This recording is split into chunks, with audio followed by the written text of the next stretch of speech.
Acte 1. Il y a quelques années, un de mes professeurs m'a dit « On ne se couche jamais avec le même cerveau ». Ok, laissez-moi vous expliquer. À chaque apprentissage, des connexions se créent. À chaque répétition, ces connexions se renforcent. Et lorsque ces connexions ne sont plus utilisées, elles diminuent. Le cerveau, c'est un peu comme une pièce de théâtre. Il y a différents acteurs qui ont chacun un rôle spécifique. Il y a l'acteur hippocampe, une région essentielle pour créer de nouvelles connaissances, comme par exemple un texte que l'on vient d'apprendre. Il y a aussi le néocortex, une région qui stocke nos anciennes connaissances, comme tous les textes que l'on connaît déjà.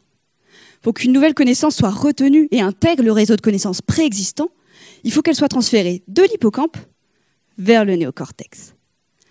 Afin de continuer les répétitions entre les différents acteurs, le metteur en scène cerveau va profiter d'un moment bien calme, bien paisible, un moment où personne ne va le distraire, le sommeil profond. Alors que vous êtes tranquillement dans les bras de Morphée, là-haut, c'est la fête. L'hippocampe va répéter, répéter et encore répéter son texte, puis une répétition générale aura lieu avec le néocortex qui va retenir ce texte.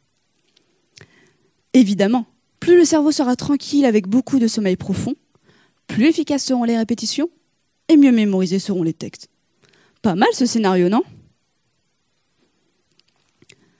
Acte 2.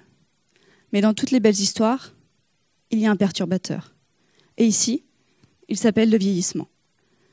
Avec l'avancée en âge, la qualité du sommeil se dégrade, la quantité de sommeil profond diminue, les réveils nocturnes sont plus fréquents et le sommeil est plus léger. La communication entre différents acteurs, dont l'hippocampe et le néocortex, est perturbée, et ils finissent par ne plus se comprendre. Les répétitions se font de moins en moins, et les textes sont moins bien mémorisés. Alors moi, pour mieux comprendre l'intrigue, grâce à l'imagerie cérébrale, j'analyse les dialogues entre différentes régions du cerveau pendant le sommeil pour comprendre leur rôle sur les performances en mémoire. Acte 3. Entre en scène la méditation.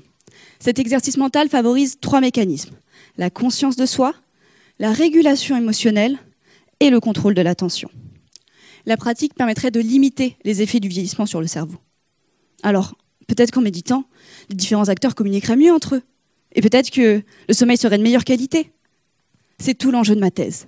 Alors moi, pour encore mieux comprendre l'intrigue, je regarde chez des personnes âgées si après avoir pratiqué la méditation pendant 1 an et demi, les différents acteurs communiquent mieux entre eux. Si le sommeil est retrouvé et si la mémoire est récupérée. Épilogue. Et s'il suffisait de méditer pour protéger vos souvenirs, est-ce que vous le feriez ? Anaïs Hamel.